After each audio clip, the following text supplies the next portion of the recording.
रामनगरी अयोध्या में बन रही भव्य राम मंदिर की प्राण प्रतिष्ठा 22 जनवरी के दिन होने जा रही है। इस ऐतिहासिक दिन को यादगार बनाने के लिए राम मंदिर ट्रस्ट भव्य तैयारियां कर रहा है। इस बीच राम मंदिर के निर्माण के लिए संघर्ष करने वालों को भी याद किया जा रहा है। मध्य प्रदेश में भी एक ऐसे संत मौजूद हैं जिन्होंने 31 साल पहले राम मंदिर निर्माण के लिए शादी नहीं करने की प्रतिज्ञा ली, जो अब पूरी होने जा रही है। सालों पहले भोपाल में वकालत करने वाले रविंद्र गुप्ता और भोजपाली बाबा का संकल्प भगवान रामलला की प्राण प्रतिष्ठा होते ही पूरा हो जाएगा। और इधर ट्रस्ट ने बाबा को प्रतिष्ठा समारोह में शामिल होने का आमंत्रण दिया है। वे अयोध्या जाने की तैयारी में लगे हुए हैं। भोपाल के रविंद्र गुप्ता और भोजपाली बाबा ने स्वदेश न्यूज से खास बातचीत भी की और कहा कि 31 साल पहले संकल्प लिया था कि जब तक अयोध्या में भगवान राम का भव्य मंदिर नहीं बन जाता तब तक वे विवाह नहीं करेंगे। भोजपाली बाबा से खास बातचीत की हमारे संवाददाता मोहम्मद ताहिर खान ने। अयोध्या में भगवान श्री राम का भव्य मंदिर बनकर तैयार है। 22 जनवरी को भगवान रामलला की प्राण प्रतिष्ठा होने जा रही है। उसको लेकर जो है कि देश भर में तैयारियां की जा रही है। देश भर से जो साधु संत हैं वो पहुंचने जा रहे हैं। एक संत हमारे साथ ऐसे भी हैं जिन्होंने आज से करीब 31 साल पहले प्रतिज्ञा ली थी कि जब तक भगवान रामलला विराजमान नहीं हो जाएंगे तब तक वो विवाह नहीं करेंगे। भोजपाली बाबा मेरे साथ हैं, उन्हीं से बात करूँगा। बाबा, प्रतिज्ञा पूरी होने जा रही है? हाँ, प्रभु श्री राम की कृपा से मैं अपने जीवन में अपनी प्रतिज्ञा पूर्ण होते हुए देख रहा हूँ। इससे बड़ा सौभाग्य और क्या होगा।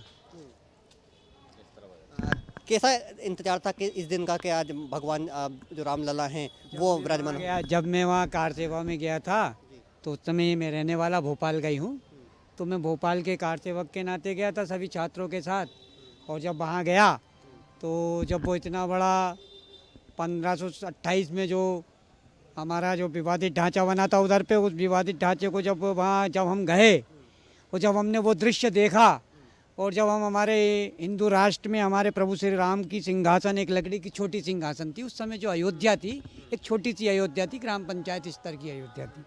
तो छोटे से सिंहासन को जब हमने उठते हुए देखा तो हमारे युवा मन में से एकदम पीड़ा आई कि जब तक प्रभु आपका ये भव्य मंदिर नहीं बन जाएगा, जब तक भव्य सिंहासन पर प्रभु विराजमान नहीं हो जाएंगे, तब तक मैं विवाह नहीं करूंगा और यही समाज का काम करूंगा। समाज का काम आपने 31 सालों तक किया, लंबी समाज का काम आपने 31 सालों तक किया है, लगातार आप संघर्ष करते रहे।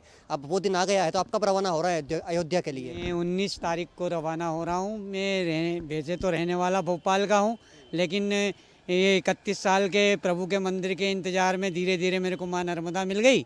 माँ नर्मदा की पैदल परिक्रमा 5 बार करने का सौभाग्य प्राप्त हुआ, तो संत बन गया, वैराग्य आ गया जीवन में।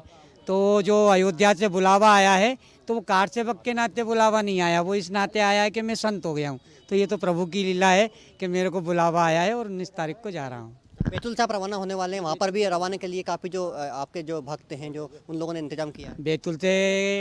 बैतूल के जो ग्रामवासी हैं, मैं पिछले विगत 10 वर्षों से बैतूल में ही सनातन धर्म के प्रचार में लगा हुआ हूँ। तो वो बैतूल ज़िले के कार्यकर्ता मेरे को बढ़िया धूम धड़ाके से भेजने की योजना बना रहे हैं। बाकी तो जाना है हमको वहाँ 22 तारीख का कार्यक्रम में। लंबा संघर्ष आपने राम मंदिर के लिए किया है, इस बीच आपने गीत भी गाया, एक भजन हम उसको कह सकते हैं, भजन भी आप गाते थे, वो काफ़ी प्रचलित हुआ है। तो वो हम चाहेंगे कि हमारे दर्शकों को आप गाकर सुनाएं। वो जो भजन था वो भजन ही गा गा के, वो गीत गा गा के, वो भजन नहीं है, गीत नहीं है। वो काका हाथरसी एक कवि हुआ करते थे, राष्ट्रवादी कवि। तो वो उन्होंने श्री राम जन्मभूमि आंदोलन के निमित्त एक कविता बनाई थी। वो कविता गा गा के ही हमने पूरा जन जागरण किया था। तो वो कविता ऐसी थी कि तंबू भी तनेगा तो तनेगा धूमधाम से, तंबू भी तनेगा तो तनेगा धूमधाम से, बम्बू भी लगेगा तो लगेगा धूमधाम से, हिंदू जो करेगा वो करेगा धूमधाम से, राम जी का मंदिर बनेगा धूमधाम से, जय जय बजरंगी हर हर महादेव। और उस समय का जो तत्कालीन अवरोध थे उसके लिए वो कवि क्या कहता था कि राजपाट नहीं रहे राजा की बिसात क्या, मंत्री पद स्थायी नहीं मंत्री की औकात क्या, हेरे गेरे नत्थु के रे तेरी क्या औकात है। ये प्रभु ने कराया ये काम। जैसे मेरे जैसे गिलेरी को ये कहाँ से निमंत्रण आ गया और मैं कहाँ से संत बन गया। तो राम जी करा रहे हैं, राम जी का काम है, अब तो ये है काम भी रुकेगा नहीं राम से, राम जी का मंदिर बनेगा धूमधाम से, जय जय बजरंगी हर हर महादेव।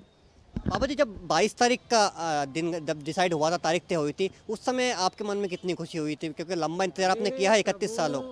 मैं तो यानी घोर आश्चर्य में पड़ गया कि मेरे जैसी गिलेरी को, जो कि पिछले 10 वर्षों से मैं संगठन के दायित्व से मुक्त होकर माँ नर्मदा किनारे बिल्कुल फक्कड़ बनकर मैया की परिक्रमाओं में लीन था, और मेरे को जब ये आमंत्रण आया तो ये आमंत्रण देख के मैंने एकदम चौंक गया कि अरे ये तो माँ नर्मदा की लीला है, प्रभु श्री राम की लीला है कि मेरे जैसे गिलेरी को भी, यानी बनवासी राम जैसे वो वंचितों को, रीछों को, बानरों को, जटायु को, सबको लेते हुए लंका गए थे, ऐसे ही मेरे को ये लग रहा है कि मैं भी एक वंचित था, मैं भी बिल्कुल धूल के कण में पड़ा हुआ था, प्रभु ने मेरे को बुलावा पाया। तो ये थे रविंद्र गुप्ता उर्फ भोजपाली बाबा, जो करीब 31 साल पहले एक प्रतिज्ञा थी कि जब तक भगवान रामलला विराजमान नहीं हो जाएंगे अयोध्या में भव्य मंदिर में, तब तक वो विवाह नहीं करेंगे। आज कहीं ना कहीं उनकी जो प्रतिज्ञा है वो पूरी होने जा रही है। उनको भी बुलावा भेजा गया है, जो ट्रस्ट है उन्होंने बुलावा भेजा है, उससे वो उत्साहित है, और 19 तारीख को वो अयोध्या के लिए रवाना होंगे। उसको लेकर भी काफ़ी व्यापक तैयारियाँ की गई हैं। उन्होंने 5 बार नर्मदा की परिक्रमा की है, उसी का फल मान रहे हैं कि उन जैसे एक छोटे से साधु संत को भी अयोध्या से निमंत्रण मिला है, जिसको लेकर वो काफ़ी खुश नजर आ रहे हैं। कैमरा पर्सन शैलेंद्र रावत के साथ मोहम्मद ताहिर खान, स्वदेश न्यूज, भोपाल। ऐसी ही खबरों के लिए हमें लाइक करें, शेयर करें, फॉलो करें और YouTube पर सब्सक्राइब करें और बेल आइकन दबाना ना भूलें। साथ ही ताजा अपडेट्स के लिए हमारी वेबसाइट swdeshlive.com पर जरूर जाएं।